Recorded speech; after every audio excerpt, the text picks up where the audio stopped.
Hello mga kaibigan, mayroon pa akong isang tatalakayin, no, tungkol sa nangyayaring napapanood natin, no.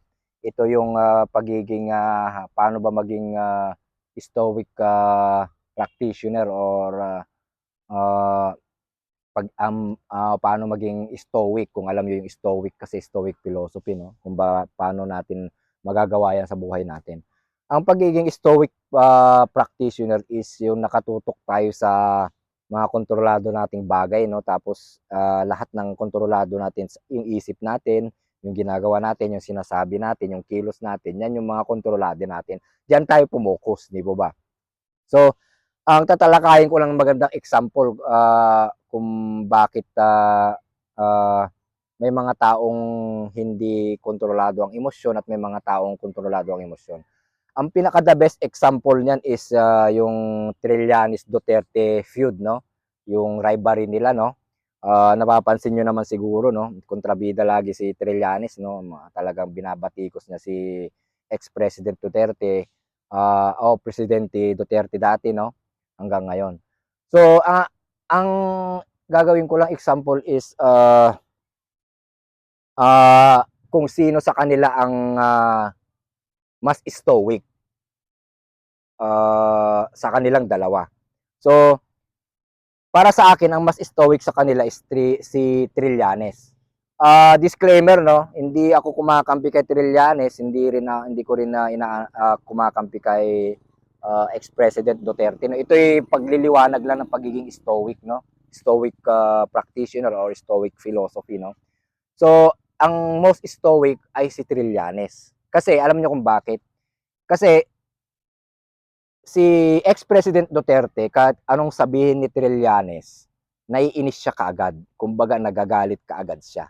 Ibig sabihin, nagmumura siya, minumura niya si Trillanes, binabati ko si Trillanes, pinagbabantaan si Trillanes, o kung ano-ano man. Di ba? So, ibig sabihin, hindi niya kontrolado yung emosyon niya. Hindi ba?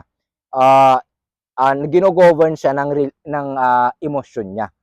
So hindi niya makontrol yung emosyon niya, kung ano-ano ang nasasabi niya, pati yung mga nagawa niyang nagawa niyang extrajudicial killing, 'di ba? Means naaamin niya sa ano niyan kasi hindi niya mapigilan yung emosyon niya, which is magpapahamak sa kanya. Hindi kagaya kay Trillanes, no? Nakita niyo bang nainis si Trillanes? Hindi ba? Kahit gaano mura sa kanya ni ex-president Duterte, hindi siya nainis nyo. Kasi parang boxing din yan eh. Kung nakita ng kalabang kung saan ka tinamaan at nasaktan, yun ang laging titirahin sa'yo. Si Trillanes, nakita niya kung saan naiinis si Duterte, yun ang lagi niyang tinitira. Hindi ba? Kaya naiinis si Trillanes. Kumbaga naiinis si Duterte. Kumbaga parang pinaglalaroan ni Trillanes yung utak ni Duterte. Kasi konting sabi lang niya, maiinis si Duterte. So pinaglalaroan yung emosyon niya. Sabi nga sa Stoic philosophy, kapag ang isang tao, bagay o hayop ay ginalit ka, sila yung nagiging master mo o sila yung nagiging amo mo. Kasi nga kontrolado nila yung emosyon mo eh. Konting sabi lang ng isang tao, nagagalit ka. So, kontrolado yung emosyon mo, pinaglalaroan ka. Ngayon, sabi nga nila, wag mong sasabihin o wag mong ipapakita kung saan ka nagagalit o saan yung kahinaan mo. Kasi gagamitin niya ng kalaban mo. Yun ang kahinaan ni Duterte. Yung emosyon niya, hindi niya mapigilan. Hindi katapangan sa akin lang hindi katapangan ang pagmumura sa nationwide television nyo, which is appearing na matapang, di ba? Parang matapang, pero yun kahinaan yun. Yung galit mismo ay kahinaan. Kasi hindi mo makontrol yung emosyon mo, hindi mo makontrol yung sarili mo. Unlike kay Trillanes, relax lang siya, cool lang ang dating niya kahit minumura. Nakita nyo ba nagalit si Trillanes? Magalit man, hindi halatang nagagalit. Kaya si Trillanes ang most stoic sa kanilang dalawa. So hindi ko kinakampan si Trillanes tinatalakay lang natin itong pagiging stoic sa dalawang tao, which is pares naman silang great leader, no, pero ang uh, uh, pagiging anger o may anger management na issue is isa yan sa kahinaan ng pagiging leader. Kahinaan kasi yung galit na yan eh. Hindi siya matapang. Hindi ka matapang pag galit ka. Mahina kapag galit ka. Unlike pag magulo na yung sitwasyon, naka-relax ka pa at cool na cool ka, mas inspiring yung mas expiring mas inspiring ka tingnan, hindi po ba? So yun yung napansin ko, no. Kaya kapag tayo ay nagagalit, pigilan natin ang sarili natin. Kasi hindi ka rin nakakapag-isip ng maganda kapag galit ka. Kung ano na lang yung lumabas sa bibig mo, ano na lang yung naging desisyon mo, hindi mo na kasi mababawi yan eh.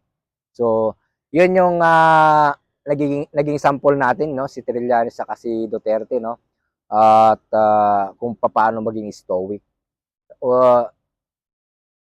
Inuulit ko, ang pagiging galit o nagagalit ka is hindi yan katapangan, kahinaan yan. Although lahat tayo, sabihin ng ibang tao, tao lang tayo nagagalit, pero kaya nating pigilan ang galit natin. Nasa practice yan. Hindi hindi ako nagmamagaling pero napapractice ko kasi yan eh. Yung hindi ko dapat ko ikagalit, hindi ko na ikinakagalit. So yun yung ano natin, no. Topic natin ngayon, no. Sana maisabuhay natin yung ganyang kontrolado natin yung buhay natin, yung sarili natin ang kontrolado natin, yung emosyon natin. So unang-una, walang politics to. Ginawa ko lang silang sample kung sino ang mas stoic sa kanila. Sana maisabuhay natin yung ganyang pamumuhay. Yung kontrolado natin yung sarili natin. Hindi natin kontrolado yung ibang tao. Hindi natin mababago yan. So, yun. At maraming salamat po at sana may na-share ako sa inyong magandang bagay. Maraming salamat.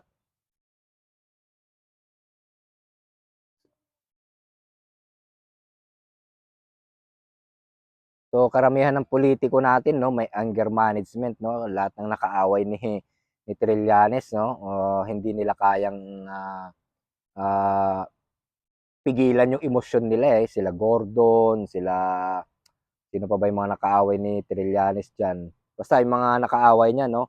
At ang naging problema rin kasi ang naging problema rin kay ex-President Duterte rin sa sobrang tapang niya o sobrang magagalitin niya, pati yung mga taong nakapaligid sa kanya hindi siya kayang pagsabihan kasi mumurahin sila eh. Hindi masabi ng mga taong nakapaligid sa kanya, mga adviser, mga siguro mga anak na rin, mga kamag-anak o mga malalapit na tao na hindi nila masabi kay ex-President Duterte na Sir, inaaning ka lang yan ni Trillanes, huwag kang magalit sa sinasabi nila. Kasi magagalit yan si Duterte pag pinagsabihan mo. So yun yung disadvantage din ng pagiging matapang ni Duterte, no. Hindi na siya kayang sabihan ng ibang tao sa paligid niya, yung mga adviser niya kasi magagalit siya. So yun din yung no, yung ego. Sabi nga nila, ego is the enemy. Hindi na niya may baba yung ego niya para makinig sa iba sa na ano lang yan analyze ko lang yan hindi ganun yung iniisip siguro ni President Duterte, pero para sa akin parang wala nang taong kayang magpagsabihan siya na yun din yung pangit sa masyado ka ng makapangyarihan, masyado ka ng mataas na tao, masyado ka ng sikat, parang wala ka ng hindi ka na nakikinig sa ibang taong mas mababa sa'yo na nakakakita sa sitwasyon. So yun, yun din ang pangit, hindi na siya kayang pagsabihan ng ibang tao. O siguro mali ako sa aking analyze, no?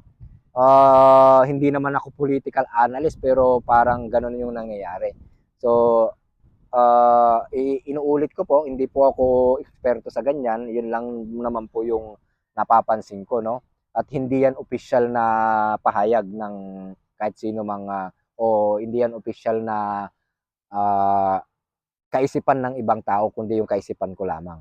Yun yung pag-aaral lamang sa nangyayari sa ating nakikita. So,